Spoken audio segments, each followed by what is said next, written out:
Before I will start, I'm going to share my story. I don't claim that I'm an expert in anything. I'm just a Palestinian passionate about the Middle East, about creating a better life for everybody. So I'm going to share my story and I tell you who I am and what I think about my life and other people's life. But before I start, I wanted to acknowledge some people in the room. My good friend, Jawdi, thank you for being here, of course. My mentor and my friend Jim Roth, who I'm very happy to have him in my life. And a very, very special friend who I dearly admire and I greatly love, my fiance, who is in the room today. So that's a little bit challenging for me. So as I mentioned, I'm going to share my story and I'm going to tell you who I am and what I think about the conflict. And to have a better idea, so I think we should start by telling you who I am. And this is what's the speech or the story that I actually prepared for tonight. Also tell us what brought you to Minnesota. Of course, that's part of who I am. But in the same time, I wanted to also, I did not know how much the group is knowledgeable about the Palestinian-Israeli conflict, so I actually started from scratch, assuming that some of you have very knowledgeable, and I assume most of you have very knowledgeable, but I assumed also there is one or two in the room that would not have a great knowledge, so please bear with me as I tell my story and express my passion about the Palestinian-Israeli conflict. I titled my speech as Freeing the Dove, and here we go. At the heart of the world map, a small piece of land, a green landscape lying between the Mediterranean Sea to the east, to the west, and the Jordan River to the east. The soil, rich with natural resources, gifts, history, and culture. Oranges, olives, and tomatoes are among the most famous trading goods. This is how they describe Palestine in history books and at schools. But this is not the Palestine I know. My name is Walid Issa. I'm a Muslim, Arab, Palestinian from Bethlehem. I grew up in Dehesha refugee camp with 5 sisters and 3 brothers.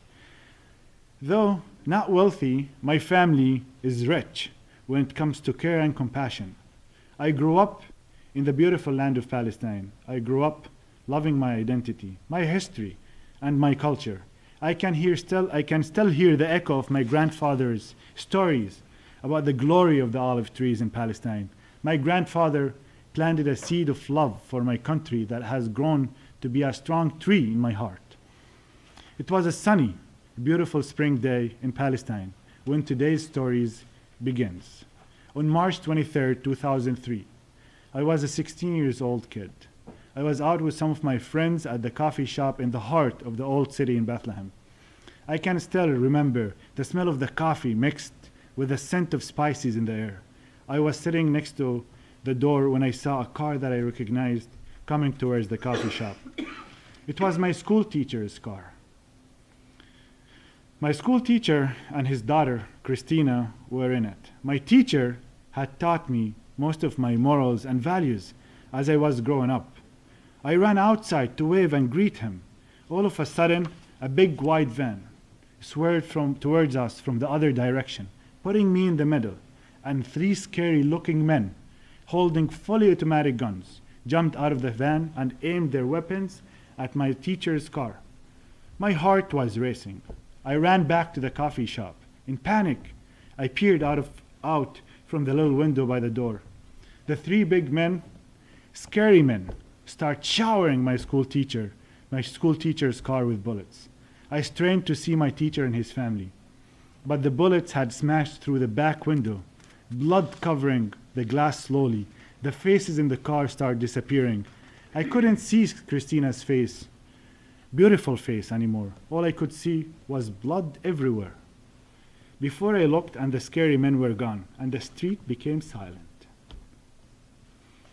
I ran out of the coffee shop to go and check on my teacher and his daughter. But as a 16-year-old, I could do nothing but wipe the blood with my shirt. I did cry. I screamed for help. Finally, my dad came and took me home. On that day, I stopped seeing Bethlehem as a holy place. I stopped seeing Palestine as a holy land. All I wanted to do was run as far away as I could. I had decided that when I grow up, I get myself the biggest AK-47, big enough to kill those men who killed the child in me. My family, it tried to help me transfer all the negative energy and hate that I had planted in my heart into something that would make me appreciate life again. Through their efforts and through my school, Dar al-Kalima, a Lutheran church, I was accepted in a program into 2 weeks Minnesota program called Ark for Peace. Though I thought Ark would be my last vacation because I would go to the US, I would go to Minnesota, I would even check Mall of America, but I would spend the summer there. And I would return to Bethlehem, find that really big AK-47 and seek revenge. In fact, Ark was a critical point in my life. At Ark, I met youth from Guatemala, Lithuania, and African American, Caucasians, and Native Americans. Through connecting with people from different backgrounds, I learned how to appreciate humanity, value cultures, and ethnicity. At Ark, I understood how important it is to be open-minded and be educated to make a difference. After 2 weeks, Ark came to an end, and I went back to Palestine, and I finished high school. But because of the limited resources my family had, I couldn't make it into college at home. At Ark, I had met Kate and Steve Peer, who was so generous to help me get accepted into college in the United States. They hosted me at their home and accepted me as their son. My American siblings, Elena, Mark, and Garrett, pushed me to explore and helped me walk with my journey with love, pure confidence. In May 2012, I graduated from St. Cloud State University with bachelor degree in economics. At St. Cloud, with the help of my great professors and the different activities that took place on campus, I realized that education also includes a spirit of help and involvement. That spirit was telling me that I need to make my birthplace, Bethlehem, and Palestine a safer place for my nephews, my nieces, and my family. I need to take part of this and help create a new, better story for the Middle East. I asked myself, where should I start? What should I do? I searched. I looked everywhere. I joined a program called the New Story Leadership, a program that pairs Palestinians and Israelis to work and live together in Washington, D.C. Even greater than the inspiration found in every corner in Washington, D.C., from the Congress to the memorials, was the hospitality and the generosity of my American family in Washington, D.C. They inspired me with their hard work and kindness to help my Israeli host and I to have the best experience. Lior, my Israeli host brother, came from an opposite side of the conflict.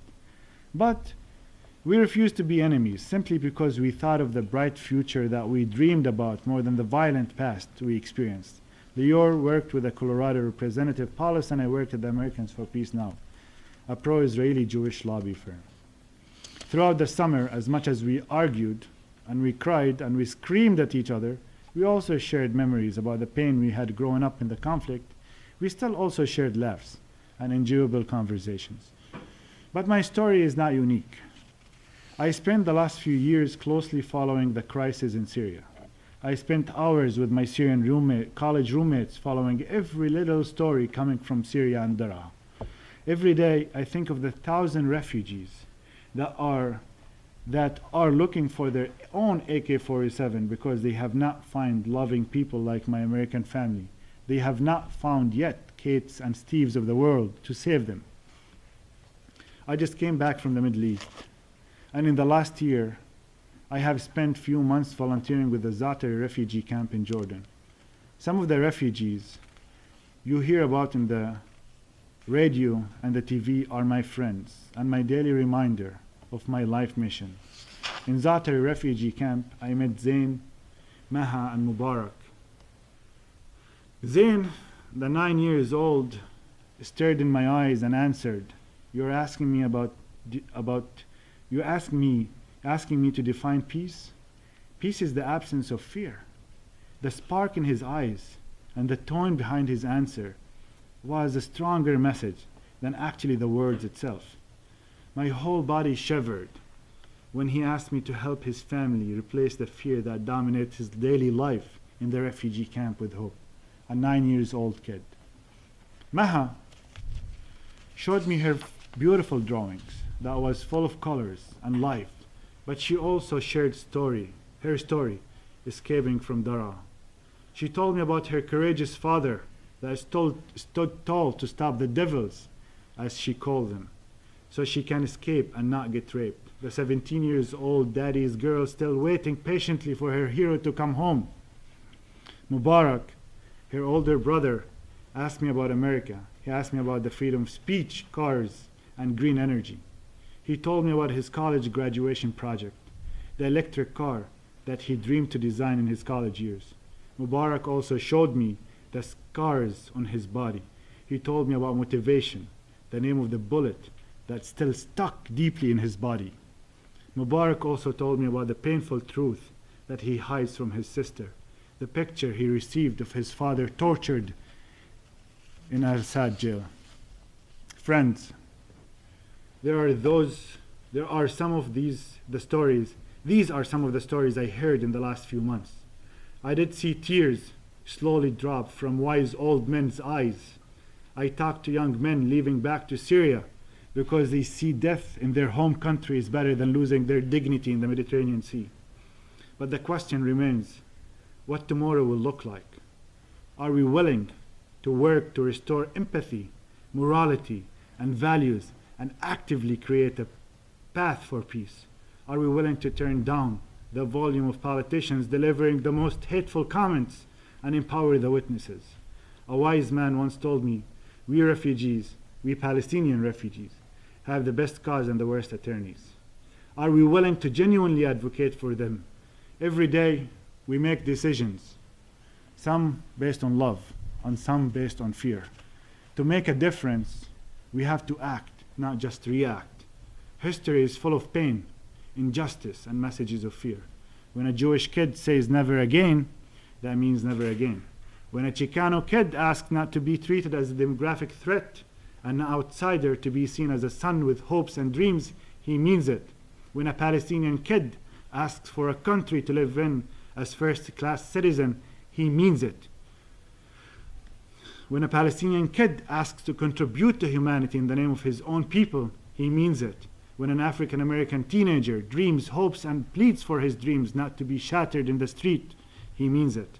When students ask to get guns out of their classrooms, they mean it. When a Syrian kid asks to let our human values overcome our toxic nationalistic fear, he means it. How should we hear these messages, and what is our responsibility? Look, I respect my past, but I don't want to live in it. I am young enough to dream, to believe that change is possible, and that fear could be defeated. My generation is capable of positive influence, and we can genuinely help. To do so, we have to love what we do, love each other, and trust one another. Our passion and love should influence us and drive us to be creative and innovative to promote change. We can make impact locally and change globally based on our tiny ripples of hope that comes to life from our passion and love. We should not let fear, pain, and hate drive our communications and relationships. Nelson Mandela loved his people more than he feared segregation. Martin Luther King, hopes and dreams were based on belief, love, and passion, and stronger than slavery itself. We must follow these examples and not fall in the trap of bubbles and demonizing echo chambers. We must strike a new innovative way to construct our self-worth, to be a reflection of the set of experiences we accumulate through life. Our roots, story, cultures, music, relationships, and emotional intelligence should restore our ability to empathize with Zain, Hiba, and Mubarak. Social scientists tell us that college years are the time of life when character is shaped and determined. They tell us that degree of comfort one will have for the rest of her or his life with people of culture and racial differences is established, and that we, as young adults, will be deeply influenced by the range of experiences during our key development years. Making the effort to become comfortable with our diversity leads not to only to acceptance of our differences, but an appreciation for them.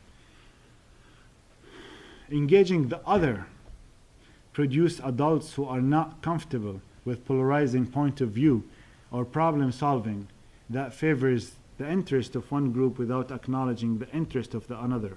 If we want to develop into more tolerant adults and effective problem solvers, we have to create the space to get to know one another, appreciate the relationships we build that push us to think, do, and be the difference.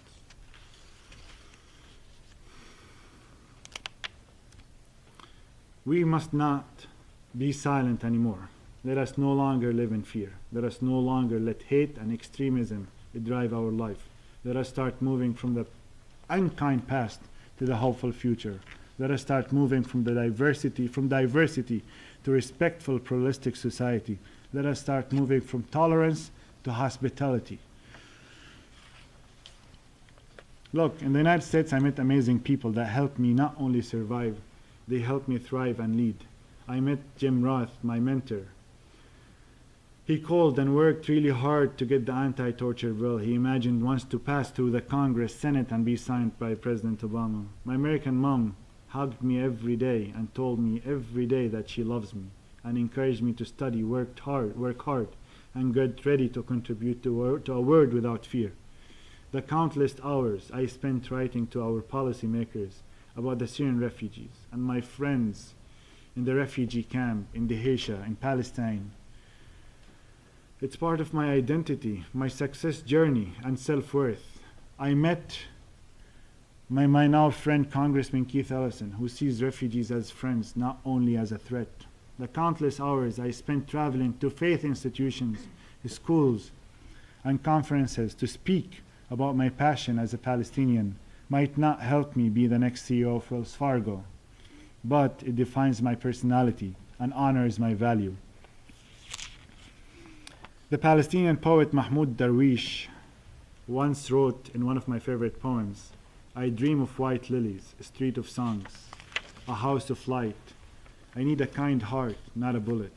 I need a bright day, not a mad fascist moment of triumph. I need a child to cherish a day of laughter, not a weapon of war. I came to live for a rising suns, not to witness their settings. Friends, I often hear them say, give a man a fish and he will eat for a day. Teach him how to fish and he will eat for the rest of his life. Look, we Palestinians are not asking you to give us fish or teach us how to fish. We are simply asking to get an opportunity to go fishing based on our own experience and life. The kid in Gaza, he's not waiting for a kid from Alaska to teach him how to fish. He's not asking for your fish. He's not asking you to teach him how to fish. All he's asking for is an opportunity to go fishing on his own. Let us all work to make sure the opportunity Palestinians deserve is stronger and closer than the violence, the fear, the unemployment they fear every single day. I do not claim that I have an answer, but I know where to start. I refuse to hate and let fear for my source of motivation. As Rabbi Hillel once said, if I'm only for myself, then who am I? If I'm not for others, then who's for me? And if not now, then when? Thank you.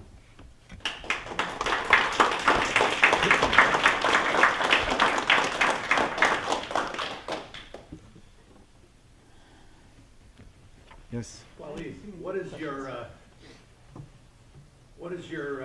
plan for the future? Are you going to stay in the U.S. and maybe become a citizen? Do you plan to go back to Palestine? And what is the work that you envision for your future?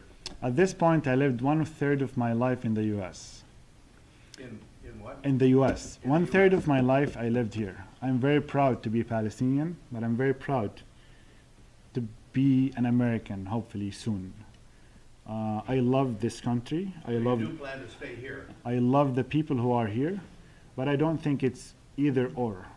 I constantly go back home, and I think it's my role today more than ever to create bridges between the American people and the Palestinian people. It's exhausting. It's actually tiring to go back home and find myself constantly trying to defend America and the good people that helped me to be who I am. I'm not trying to defend Donald Trump. I'm defending Kate Peer, who helped me be who I am today, my American mom. And it's exhausting and terrifying to come back and see the amount of hate rhetoric that it's targeting the Palestinians and the young Palestinians here in America today more than ever. To live in the US is not an option for me. To live back home in Palestine is not an option for me. I think my role today is to be a bridge between the Palestinian people and the American people. Kate Peer, for those who may not know, his American mom, as he calls her, is one of the directors of Group Travel Directors, the Bloomington-based agency that for many years has been organizing trips to the Holy Land, Israel, Palestine.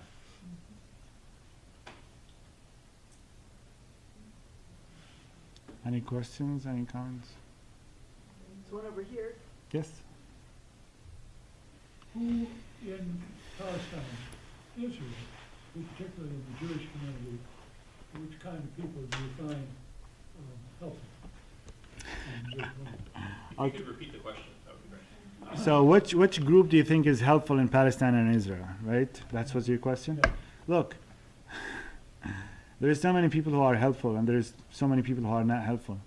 To understand the social fabric of the Israeli society is very, very hard. To understand the social fabric of the Palestinian society is very, very hard. It's easy to tell you, black and white, this group is good, this group is bad. But I think we are beyond that. It's a gray area where there's so many people who could actually be good, so many people who could actually be bad. In Israel, for example, if you go to the Israeli side, if you go to Tel Aviv, is a whole different country than Jerusalem. People in Tel Aviv, they have nothing in common with people inside the settlements in Hebron. Probably they call them more, I heard people inside Tel Aviv streets called settlers inside the West Bank, animals and dirty and blah, blah, blah.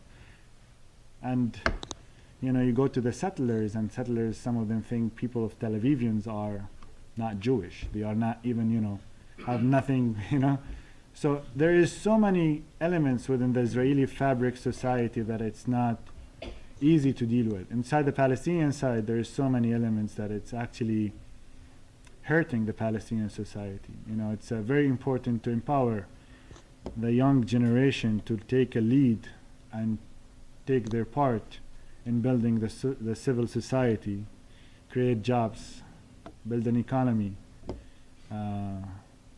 build hospitals, build education institutions. It's very hard to label people, and I don't like the idea of labeling people bad and good, but there is so many potential people. You could work with anyone, hopefully, to make lives better for everybody, and that would be a good person.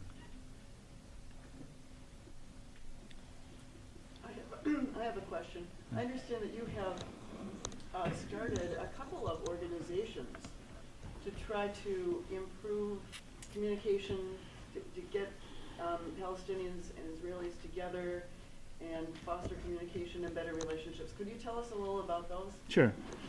So, Steve, yes. we're not able to hear you. Could you Yeah. boom your voice out at us? Sounds good. I will do that.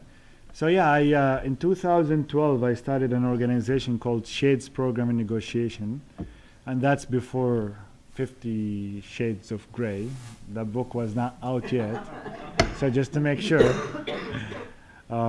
So Shades Program and Negotiation, we were in Washington, D.C. I was working at the Americans for Peace Now at that time, and Lior, he used to work at the American Task Force in Palestine, and Jared Paulus, and we were arguing and crying and yelling at each other until 3 in the morning.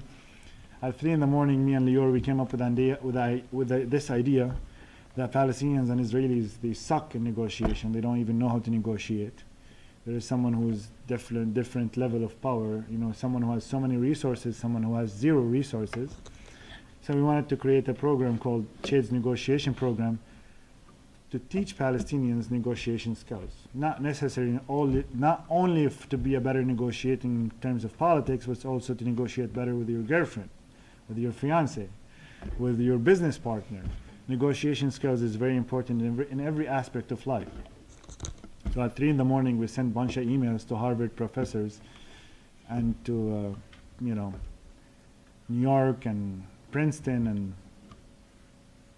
and others, and we sent, and some professor at Harvard, he emailed me back, told me, we have 15 minutes to talk, if you're willing to talk to us. So I took the bus to New York and to Boston, and we went to meet this professor for 15 minutes. We ended up having dinner with them and staying overnight with this professor. To make long story short, we emailed a bunch of different donors to see who's willing to put money in this, and someone emailed me back, told me to come pick up a check for $30,000. So I started this organization. In 1 week, I found professors who agreed to go and teach negotiation to Palestinians, and I found someone who's willing to give $30,000. We started the organization in 2012. Today is the organization taught more than 120 different Palestinian officials and also businessmen, and also from the Israeli side. We taught more than 120 people negotiation skills through the Harvard program negotiation. The budget for this organization in 2012 was actually $15,000. Today is $1.2 million a year. That's the organization I started in 2012. To me personally, I found that so many people are, last couple of years ago I was involved with Senator Klobuchar. She went to visit the region. She invited a bunch of Palestinian businessmen to come to Washington to help build the Palestinian economy. I was involved with John Kerry's initiative, the 9 months to build the Palestinian economy. And one of the things we found out that the Palestinians actually, when they graduate from college, they miss 3 years of training. So if you graduate from college today, you have a lot of theories about the economy, but you need 3 years of training to be able to actually produce in the private sector. So I started a new organization called the American Palestinian Hope Project, because I want to build bridges between the American people and the Palestinians, and I wanted to help, create bridges between the businesses in the US and the businesses in Palestine, and also help education and health inside the Palestinian side. So today, the American Palestinian Hope Project, this is the organization I started last year. It was rough and very hard to tell people that we wanted to lobby for Palestinians. This is not an easy thing to do in the US, but we managed to break through recently, and I met with some universities and some educators and some hospitals in the US who agreed to help some Palestinian hospitals build a dialysis center. This is the kind of things we do. The American Palestinian Hope Project, which is, in one arm we wanted to lobby for Palestine. The second part, we wanted to help build the Palestinian economy, health, and education.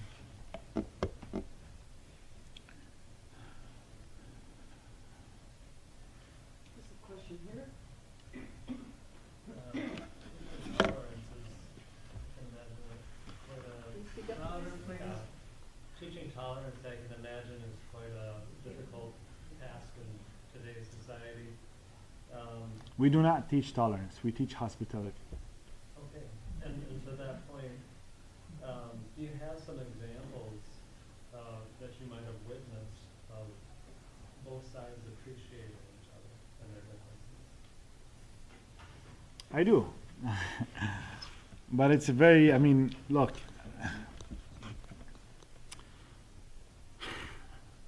Palestinian-Israeli conflict is a very strange conflict. So, for example, the Israeli Prime Minister, Bibi Netanyahu, he's a great spokesperson. He speaks really well. He speaks the American language. But when he do things very dumb. He do things very wrong. When we wanted to teach negotiation, we do not want it to reach the converted, the peace camp, because the peace camp, they are peaceful people. They will not actually cause problems. We wanted to reach out to the people who cause problems, to teach them new things about the other side. So we want to see who's in the Prime Minister's office willing to learn negotiation. there's the Prime Minister's office, the Israeli Prime Minister's office. He has a young lady that's her job to brief the Prime Minister on a daily basis about the Palestinian life. So when she has one job. She wake up in the morning, her job is to go to the Prime Minister telling him about what is the Palestinian life feel, what does the Palestinians inside Israel feel, and who are the Palestinians inside Israel. And the strangest thing ever, we find out that this young lady, she never met a Palestinian before. This is the reality. This is what we deal with. I mean, imagine that your job is to wake up in the morning and to go brief the Prime Minister about the Latino community here inside the US, and you have never met a Latino. You never met anyone who is actually from that region. So this lady, she came to the negotiation program, and she was studying, and you know, we had some people from different Palestinian women also. And in the end, she opened up, and she started wanting to learn more about Palestinians. And her job became a totally different job. The way she do her job was a very, very different. Is it a success story? I don't know if it's a success story, but for me personally, I think as much as it's hard to tell you that I want people to learn, but maybe she would do something that would help the Palestinian. Maybe the Prime Minister will wake up one day, will have a better understanding what does it mean to be a Palestinian living as a second-class citizen inside Israel.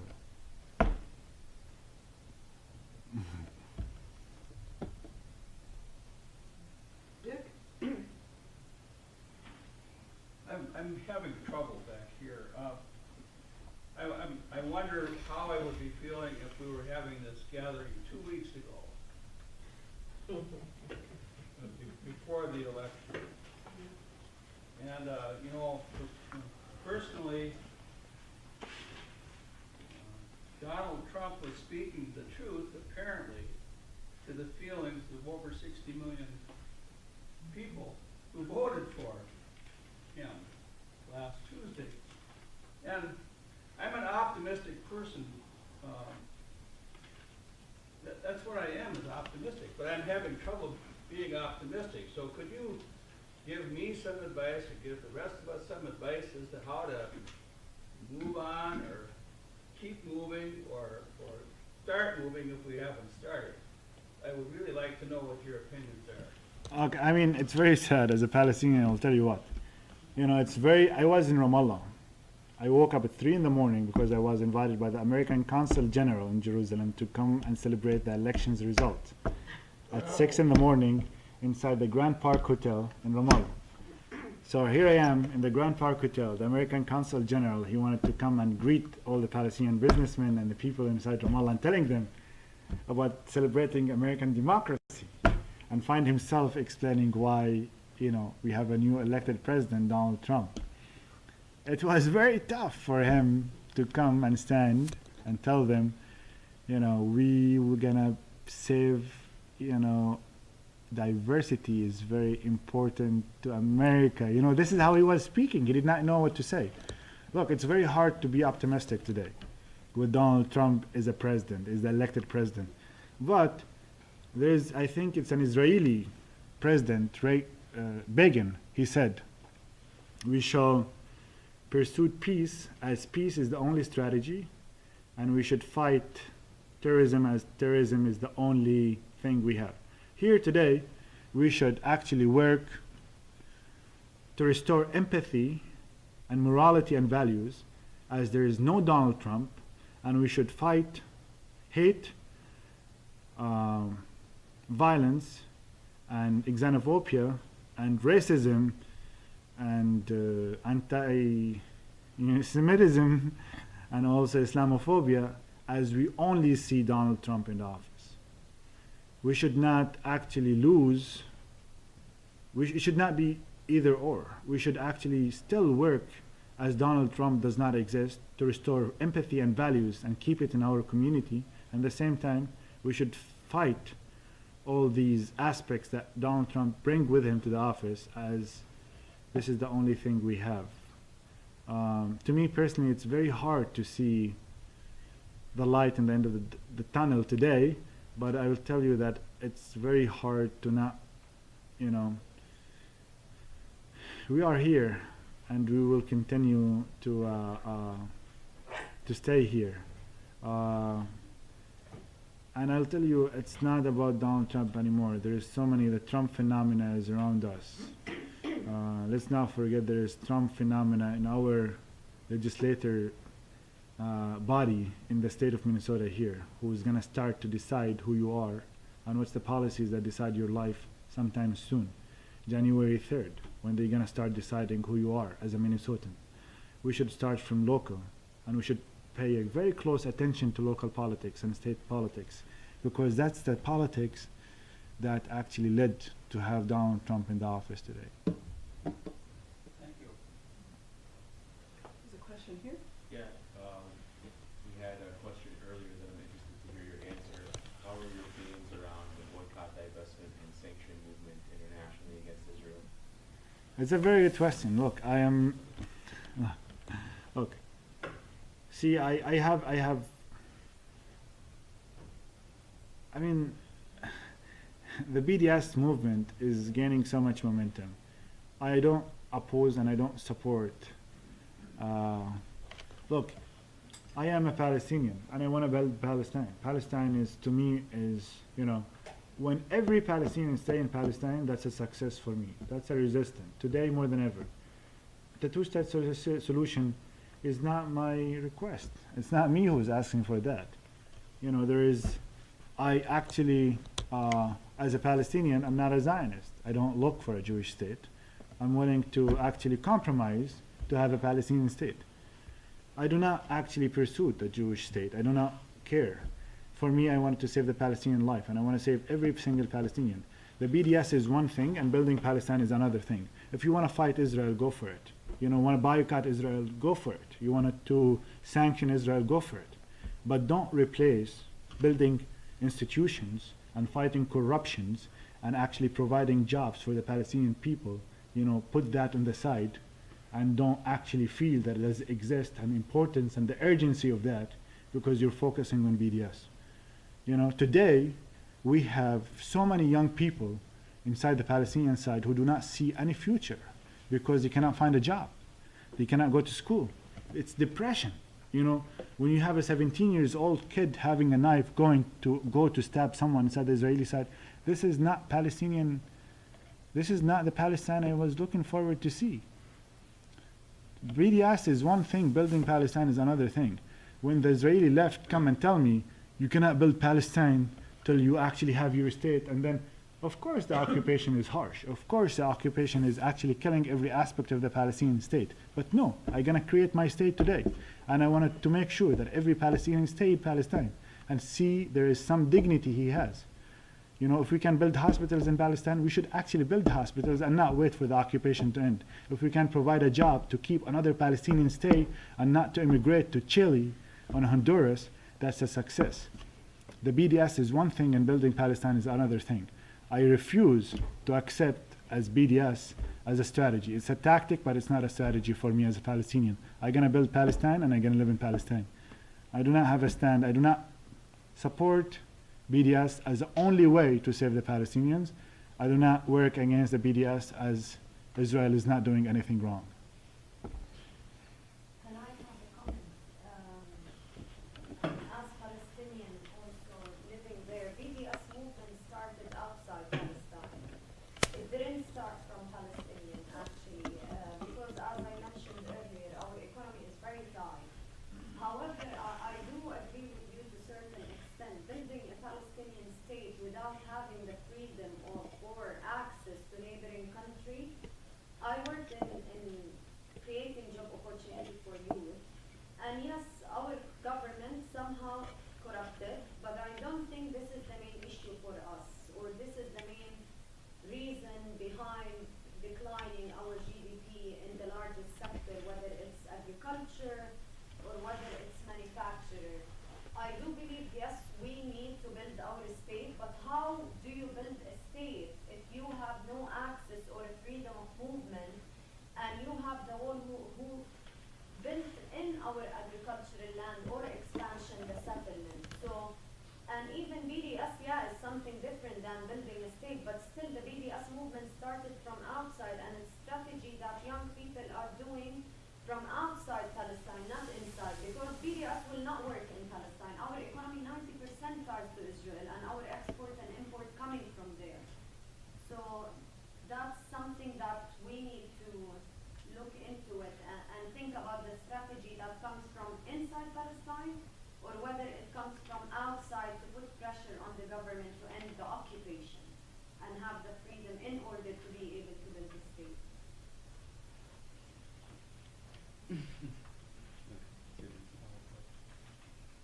So yeah, I mean, Palestinians want to live life, and people overseas here, they wanted to punish Israel. So how are you going to deal with it?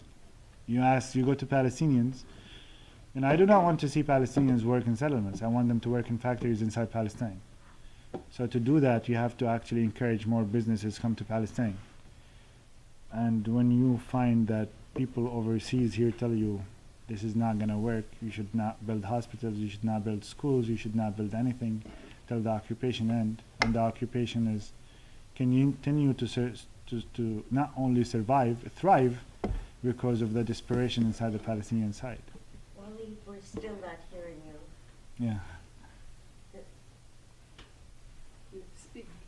Speak up even more loudly. I have a question. Can you explain how the war in Syria is affecting Palestine practically? The war in Syria? I mean, look, honestly, to me personally, look, I'm not an expert in the Middle East. I do not want to get into all that Syrian conflict because it's a very, very heavy subject to me personally. But I'll tell you what, to me as a human, before I am a Palestinian, the Syrian kid is not more important than the Palestinian kid. I think they are equally important. And as much as I'm passionate about Palestine and the Palestinian kids, I am very passionate and to support to see the Syrian kids are actually not dying in the sea. I do not value humans based on nationality. I value humans based on humanity.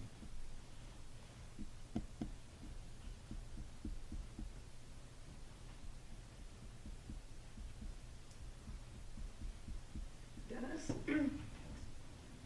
Walid, I'm trying to put some things together and to think about how to bridge thoughts like you're talking about how you want to see the various institutions that are needed in Palestine to start building those now.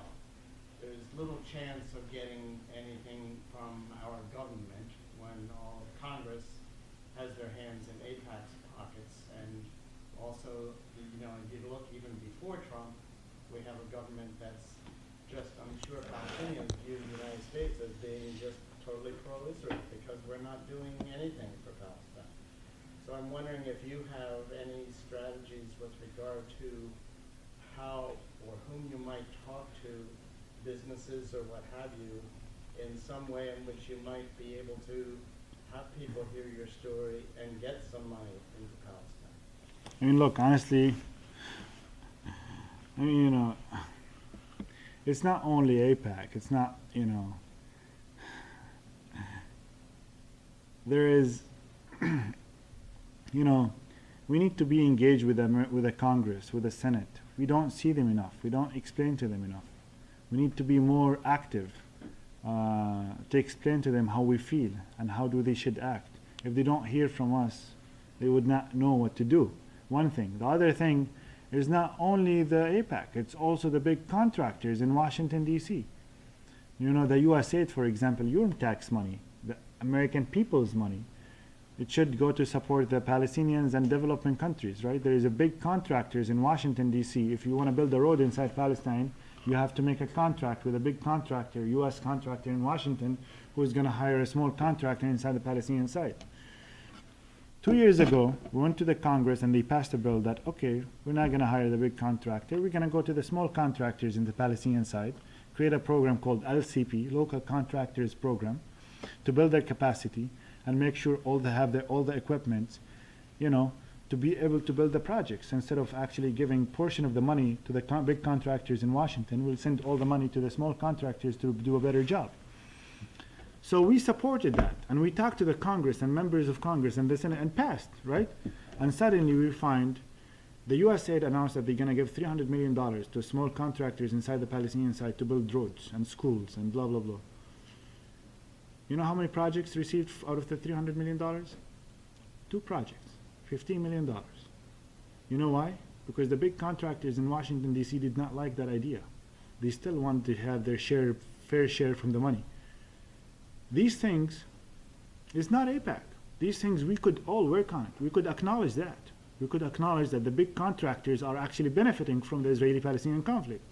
They will go and tell you, terrorism, not terrorism, supporting Hamas, supporting this. No, they simply want their money.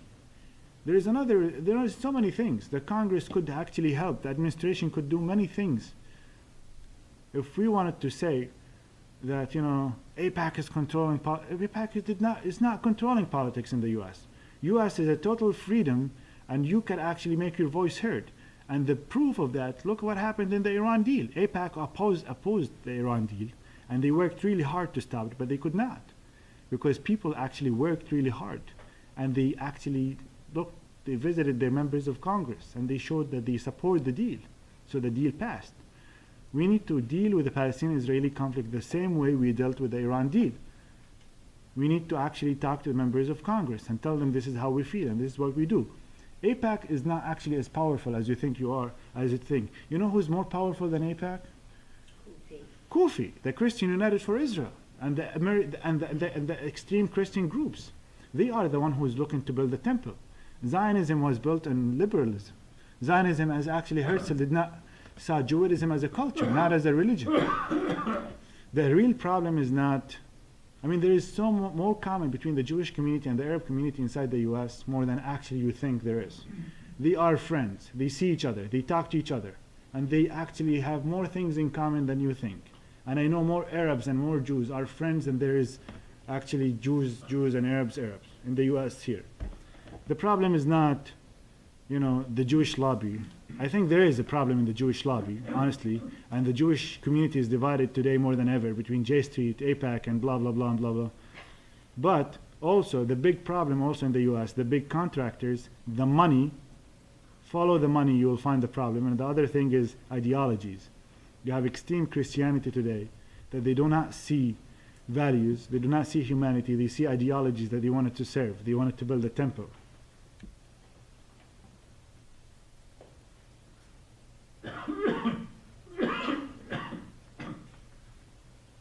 I'll follow up. Yeah. So I accept your point, and a couple of things that I didn't understand there, so thanks for that enlightenment.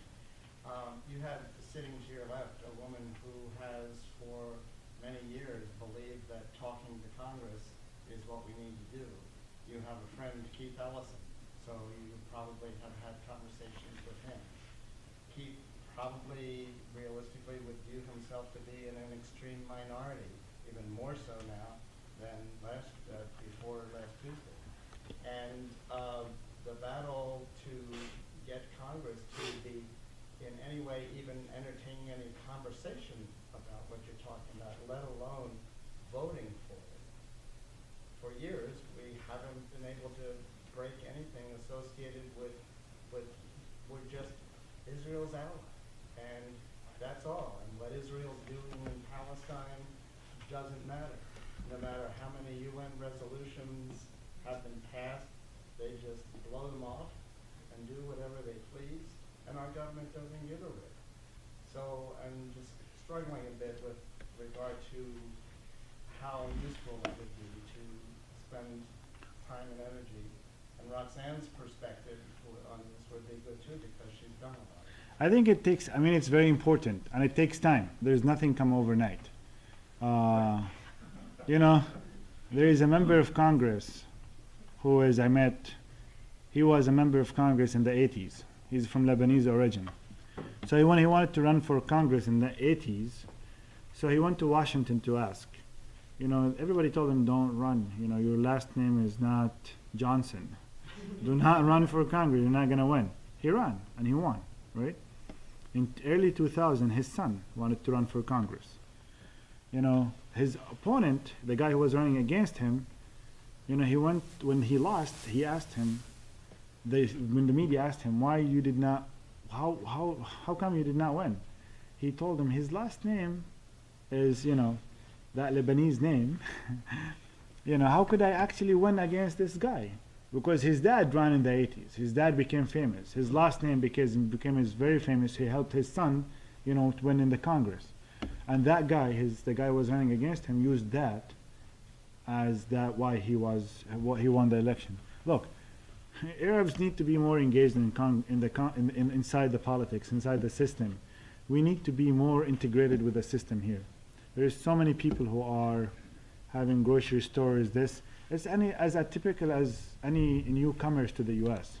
You know, you're busy building a life, providing to your families. You want to work really hard to build a house, to deal with your immigration status, and you're not paying attention to the system. You're not voting. You're not running for offices. And I think we need to educate the young Arabs to be not scared to volunteer, and also to intern with members of Congress, to work in every aspect of the branches of the federal government and the state government. I think this is important. Minority groups, last session in Minnesota here, it was very depressing to me when I went to the legislators, when they wanted to talk about how are they going to divide the money, the Health and Services Committee. So there is a bunch of legislators are deciding how they're going to divide the money among the non-profit organizations. It was very sad for me to see all the lobbyists are middle-aged white men inside the room. All the people who are making the decision are middle-aged white men, and the only people who are testifying to tell them why they're going to give them money are minority group and people of color. We need these people not to be also testifying. We need them to be a lobbyist. We need them also to be on the table itself. This is what we need to work to deliver. We need minority groups. We need Arabs to be engaged with the system. We need them to be in every aspect of the American system. They cannot be on the marginalized, only protesting in the street. It's very great to be an activist, to hold a sign, and I support that. But at the same time, it's very important also to be a policymaker, to be engaged with the system itself. Thank you. Has there been much success in doing that? In engaging, being part of the system, being a policymaker? Is there any success? There is some success stories. Not enough. Not enough, but there is something. Okay. I just wanted to make a comment. There's no microphone for the house. We're videotaping this program, and it'll be online perhaps January. We have on our website. So if you don't get our newsletter, I think there's copies of the newsletter over at the table, which has the website address, and pick it up. And I want to emphasize that it won't be up until January because we're changing platforms with our website. That's the only reason it'll be a delay, but it will be on the website. And then we'll be able to hear. Right. Did you have your hand up? Yes. Well, I would like to say, you may probably know about this resource, Walid, but for everybody here, there's a new nonprofit in town called RISE, Reviving Islamic Sisterhood. It's run by a woman by the name of Nashima Hussein, who ran workshops for how to get into what do you call it, when we're picking delegates to go to the conventions. And she trained many people, and she herself went to the DNC convention. She sat with Keith Ellison when Mr. Khan was talking about his family. And she's continuing and amplifying and expanding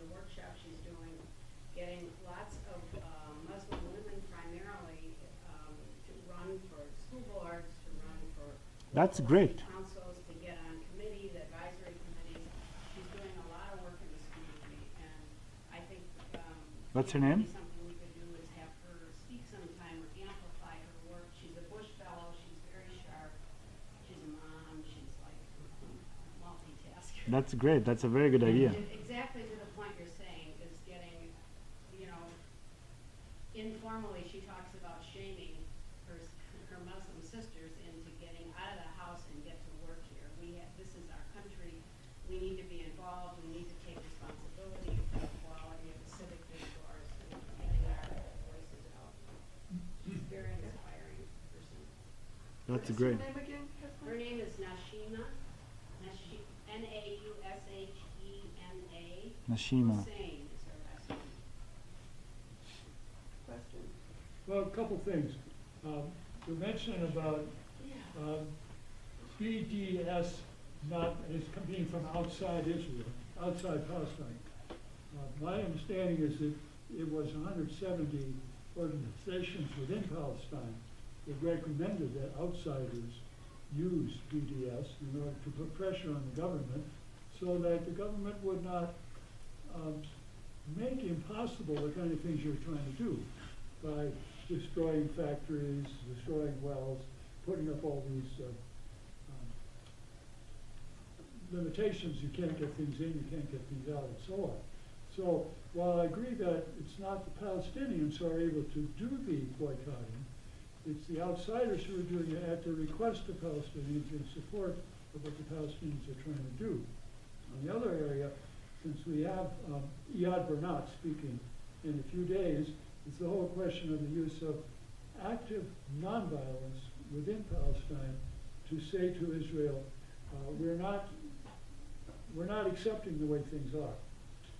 We're not going to stand for it. We're not going to simply go along with all the limitations you put on us. So would you care to comment on either of them? Look, I mean, you know, people have different ways of thinking about the conflict. I believe that I see building is more appealing strategy for me than punishing.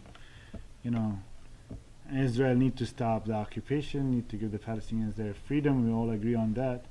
But I think, you know, the Jewish morality is the Jewish people should actually take their role and take in charge of not letting extreme right Israeli government represent all the Jewish people around the world. I think more Palestinians need to outreach to the Jewish community in the US and the Jewish American to understand better what does it mean to be a Palestinian. And I think the Jewish American, they have very strong morality and value, and they showed that many times in the US here, and they are the one who would pressure Israel. For me as a Palestinian, I'm not J Street. I do not want to speak about Israel. Israel one day want to find themselves, they even accept that they need to give me a state, or they're going to be a minority, you know, and that's their problem, not mine. My problem is I wanted to build a state. I wanted to build a Palestinian factories. I want to build a Palestinian life. I care about building a cancer hospital more than spend any time in the BDS.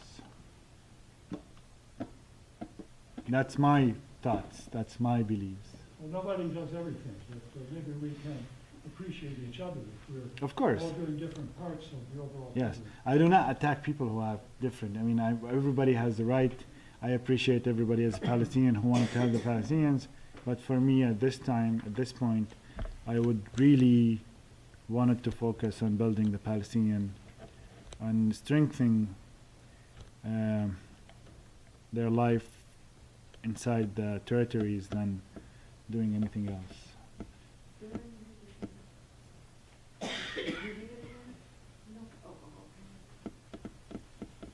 Other questions? Yes. I have a question, please, regarding a comment you made earlier about following the money trail.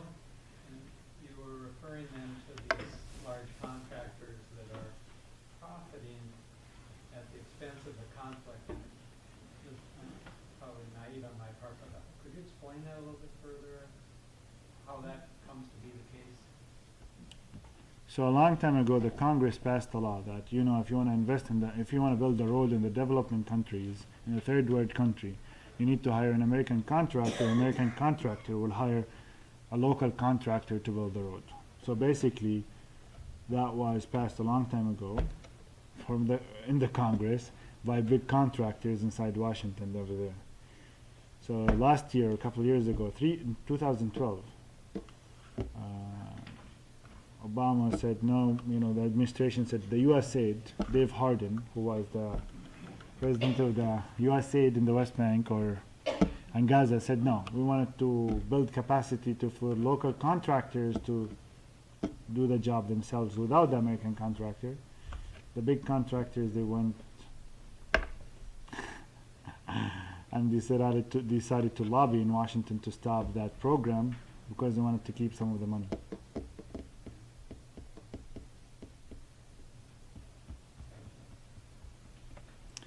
Thank you.